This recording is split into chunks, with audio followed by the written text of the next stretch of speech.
Captain Insano shows no mercy. Straight cash, homie.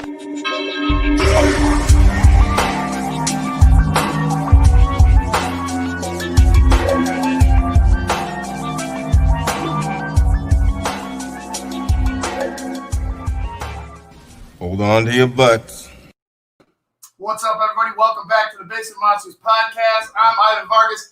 That's Luke Nettles. We were going to do this show remotely, but we ran into some problems, and Luke had to go ahead and run on over here. But it's good to have you here, bro. Yeah, love being here. Let's ready for another game. Ready for another big game. Yeah. Big game tonight. We got the Tennessee Titans against the Indianapolis Colts, and this is a big one for that division, the AFC South. The Tennessee Titans, obviously, they're atop right now. High. They're riding high, but you got the Colts right there, 5-3. The Colts coming off of a huge. I mean, it was a big loss to the Baltimore Ravens. I mean, you couldn't get anything going on the ground if you were Indianapolis. Their leading rusher, Wilkins, had 11 carries for 39 yards. That's just not going to do it. Their prize rookie running back, Jonathan Taylor, 6 carries for 27 yards, and that's not good either. You expect a little more out of Indianapolis, especially that front line, that offensive line for them. But they didn't seem to muster up anything against a tough Baltimore Ravens defense.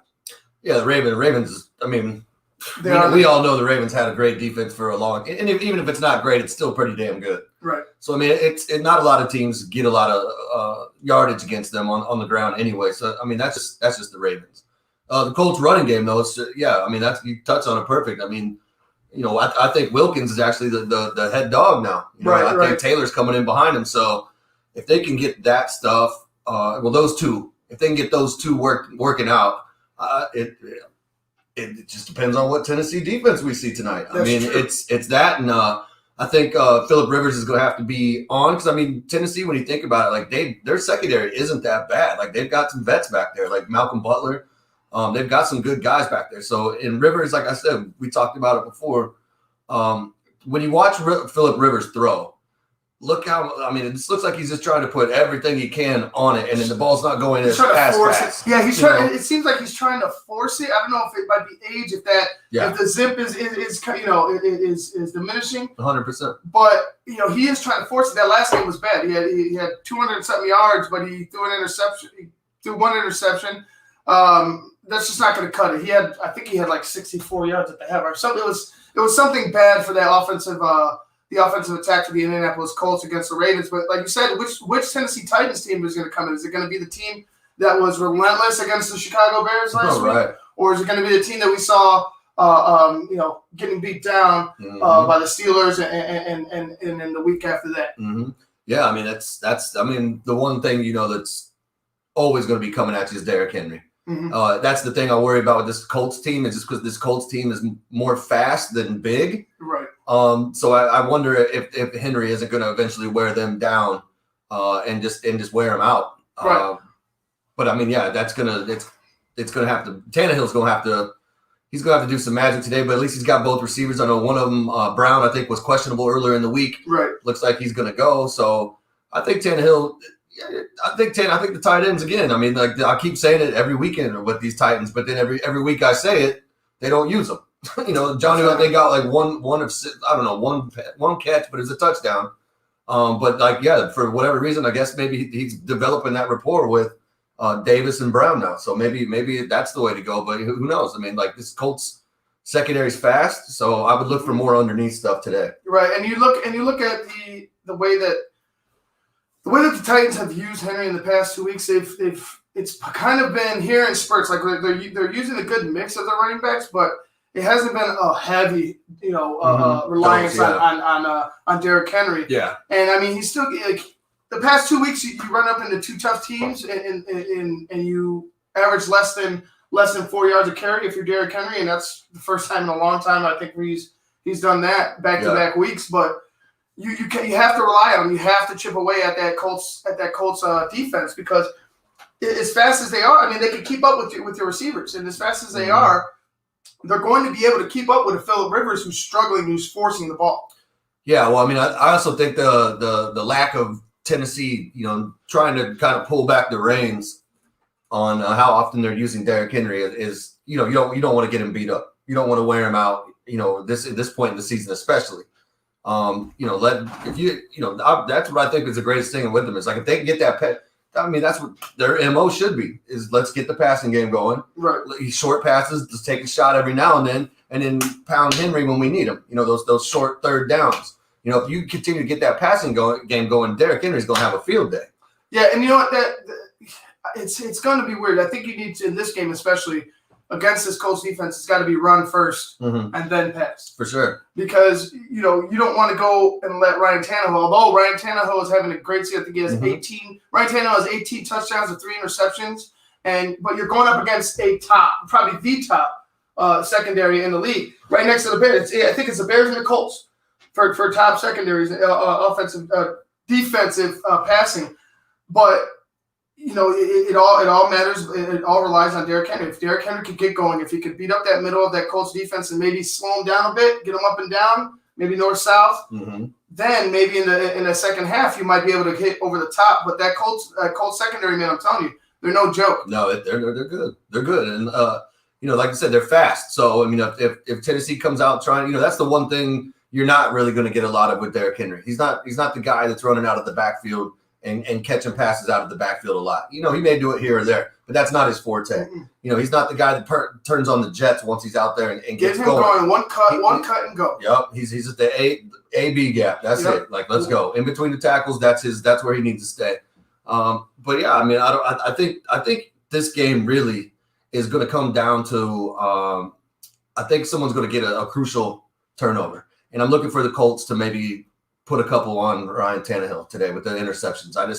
I feel like that secondary is just, like I said, that team is not – it was crazy because we watched it during the Bears game when they played the Bears. And it was crazy because the team was just like – not only were they quick, but it's like every time a piece moved, something moved in behind it. So if the linebacker went this way, the middle came back and took his old spot. Right. And then the safety dropped over it. It's just the way that they move as a unit that impressed me the most because you saw guys leave an area. The quarterback saw, oh, hey, that's open, and then boom, here came the next guy. Bam, got you. Yeah, and that's just discipline. That's coaching. Yeah, exactly. That's coaching. That's Mike Vrabel coaching them up. And honestly, the defense was iffy. No, I'm talking about the Colts. Oh, sorry, the Colts. Yeah. The Colts. Well, I'm talking about the right, no. But no, you're right about the Colts. The Colts are just there. They're just a better team. They're just a better defense. They just know their job and they do it. Right. Now the Titans, on the other hand, what I was saying is Mike Vrabel had them coached up last week. They were just they were going and rush. They were rushing the passer, get after him, and make short tackles. Yeah, that's what they did. They rush the passer, make short tackles, and that's all they did last week. But my thing is are the Colts going to be able to hold up when that defense finally gets home? If they get home a couple times on Phillip Rivers, Phillip's going to put it in the air. Yeah, he's going to put it in the air, or he might put it on the ground. It depends on how you, when and how you get there. But I still think that with this, it's going to be strength versus strength, but running game versus that Colts defense. But the other facets of the game, when it comes down to the Colts and the Titans, are going to be interesting to see. Can Tannehill continue to streak? Can the running game of the Colts find something so they can wear out that Tennessee Titans defense? Because they obviously couldn't find anything against Baltimore, and Baltimore knew that, and Baltimore exploited that, and it ended up being a big win for the Baltimore Ravens. And I think the biggest question on everybody's mind is when and is T.Y. Hilton ever going to come back? I don't mean come back as taking the field. I mean, come back as being that guy. Yeah. He's just disappeared. And I saw something, I don't know if it's true, but it said something like his mom even said, I don't even know who that is wearing number 13 out there. And I was like, damn. When your mom's out, I was like, wow. You got to fix them. That's kind of brutal. You got to fix something when your mom's up there. Maybe she needs a new car or something. I don't know. He's looking for those incentives to kick in or something. T.Y. going to take care of mama, or is she going to keep talking? Sounds like she go ringing. But yeah, I was like, but you look at this guy. Another one I'm looking for tonight to do well. And not only am I looking for him to do well, he better do well because I got him in DraftKings, and that's Pittman Jr. I want to see Pittman Jr. get that ball. I feel like he's a versatile guy out there. The last time we heard about Michael Pittman Jr., I felt like was the draft. He's been there. He's shown a couple flares here and there. He's been there here and there, but it's just like All right. I mean, he was a leading receiver last week with four receptions. Mm-hmm. But on the season, you only have 14 receptions total for 135 yards. He was hurt for a while too, so let's let him. Let's attack him. I'd like to see young playmakers. If you're going to go ahead and draft these guys, and this is what pissed me off about Nagy, it's like you're going to draft these guys or go pick them up. Fucking use them. Why are they on the bench half the season? I mean, if the guy's hurt, the guy's hurt. But if they're not hurt, why aren't you just putting a rotation in and seeing who you got? Mm-hmm. Because sooner or later you're going to get to playoff time and then try to figure out if you got somebody. You know what I mean? Like if Michael Pittman's going to be the guy, then he's going to be the guy. And I think he will be. He can be. The other thing that blows my mind about the Colts though is, doesn't it seem like the Colts just always have the smallest wide receiving core you ever saw? Yes. Like ever since Marvin Harrison, they've just fallen in love. I think Reggie Wayne was like the biggest one they've had in a long time. I mean, It's just like, I understand the little quick speed thing. That's great. But there's times where you need a big guy to be down the field to throw that 50-50 ball and take that shot. Well, they got a Mo Alley Cox. They got Mo Alley Cox at tight end. I mean, that's a giant. He's a big dude. Yeah, Mo Alley Cox is he's a giant. But he's not going to burn anybody. He's not going to burn anybody. But you're going to need a guy but to sit in the middle of the field, have a 6'6". Durable tight end. Mm-hmm. Go ahead, run around, sit in the middle of the field, and go up against a cornerback. Yeah, all day. I'll take that shit all day. All day long. Yeah, and Doyle's out today too, so maybe we'll see a good dose of your boy Trey Burton or Mo Alley Cox. Why'd you do that? Trey Burton. That's well, hey, you guys, my boy. You guys had him. My boy. That's not my boy. I'm glad we got rid of his ass. Oh, yeah. Well, that's how I say that. Miami's happy you got rid of Shaheen, too, obviously. Yeah, obviously. They're just signing him to contracts. All of a sudden, the guys that Ryan Pace drafted can all of a sudden play. It's not when they're away from Matt Nagy's system. It's not even they can all perform. It's Chicago always letting the tight end go, and then he goes somewhere else and does better. Yeah, that's true. Start with Greg Olsen. Greg Olsen. Like, man. Greg Olsen was – and that shit pissed me. And that's why it's like – why are you drafting another tight end if first of all you're not using Kmet at all? Mm-hmm. You know what I mean? Yeah. Second, you have a Jimmy Graham and a Cole Kmet, and you were talking about attacking with these two, mm-hmm. and the only ones you've attacked with is Dwayne is Harris and Jimmy Graham early in the season, like the first 3 games when Mitch was there. They just kind of bail on. Remember when Mitch was there? Yeah, Mitch was actually going to Jimmy Graham. Mm-hmm. This is it's just a fiasco. But I want to just say with the Colts and Titans, they're going to need to use that tight. The Colts are going to need to use Mo Alley Cox. Even though Jack Doyle is out, you're going to have to find a way to hit the short routes because you're lacking in the running game as of right now. Yeah. I mean, and that's that. We saw was it last week or the week before Nyheim Hines got loose and had a really killer run. Got out, went to the sideline. Had a guy meet him about the 5 and turns and kind of puts his hand down and then dives, and got in the touch, So Nyheim Hines is, he needs the space. That's what I'm saying, with these running backs for the Indianapolis. They don't have a Henry. Now that they're complete opposite of Tennessee.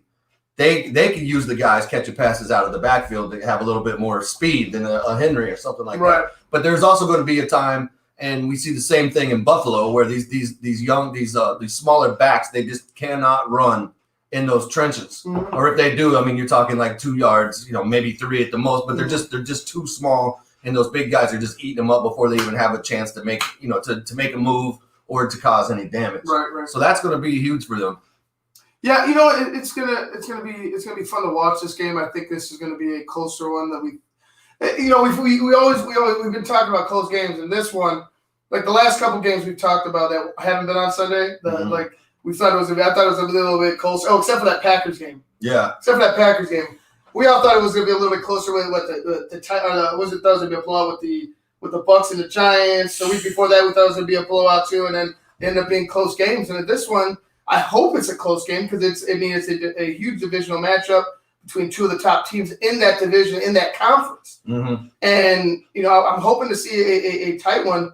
I'm going to go – we're going to wrap things up with our picks, and I'm going to go with the Tennessee Titans 24, the Indianapolis Colts 22. Oh, you're making it real close. Yeah. All right, I'm going to go with the Colts at 27, and Tennessee at 17. I think Tannehill gets exposed by that defense. Mm-hmm. Yeah, and that very well might happen because, like you said, it's not only the secondary the linebackers that's fast.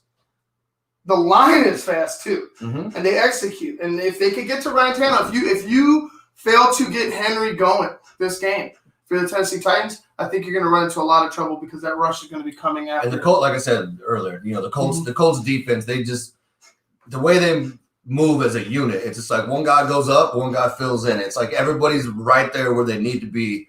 They need to tighten it up. There has been a couple games here in the past, 3 or 4 weeks or whatever, where they have kind of slacked off and got into some back and forth with letting a lot of points get put up. But I'm looking for him today against Tannehill because I don't think Tannehill's doing well. He's having a good season, but Tannehill's by no definition an upper echelon quarterback. And I think that the Colts speed are going to be letting him have those windows where he's like, oh, a guy's open, but there's a guy crashing. You know what I mean? And I think that's what's going to get it for the Colts.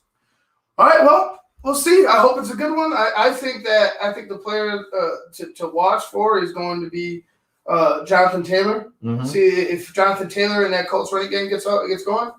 I think the Colts are going to be in a good spot. But for right now, I think Tennessee. You think they're going to take it? Yeah, I think Tennessee they're finding a groove because we saw them get beat by Buffalo. We saw them struggle against the Pittsburgh Steelers after we saw them put a beating in Buffalo. You know what I mean? And then they brought that into the next week, and it didn't look good. And it's just like I feel like that win against the Bears, even though it was a shitty line, wins like that get you going. They can spark you. Well, it pulls you back up. It pulls you back up. All right. We beat the shit out of a shitty offensive line with a shitty play caller, and now we're the psyche's back up for the team. So for me, I feel like the Tennessee Titans are going to be riding high. I think that Bears win got them back in focus to where they can focus on their divisional matchups, and right now they're focused on the Indianapolis Colts, and I think that Derrick Henry is going to have a big game. I think he's going to wear out that Colts defensive line, get those linebackers, get them tired out, and you're going to see the Titans attack late in the game downfield. Yeah, I mean, if they could get Henry going, it might be late in the game. They may already have it at hand, just let Henry run. But like I said, that's why they play the game. We got to find out. So I'm looking for Rivers to just manage. Just don't try to do anything crazy. Just manage. Use your two backs and just rely on that defense. Put your faith in that defense, but you also don't want them on the field 40 minutes out of the game. Right. So just manage the game. Take what they give you, matriculate the ball down the field, and then let your defense come back out. But give your defense time to rest. Yeah, you need it. They need it. All right, guys, we're gonna go ahead and get you guys at the half of Colts and Titans. This is the Basement Monsters podcast on SportsZone Chicago.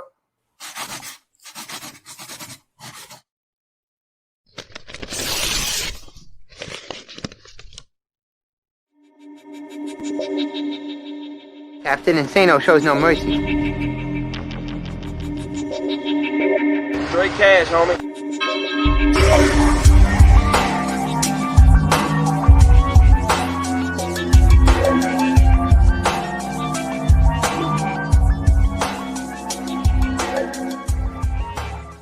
Hold on to your butts.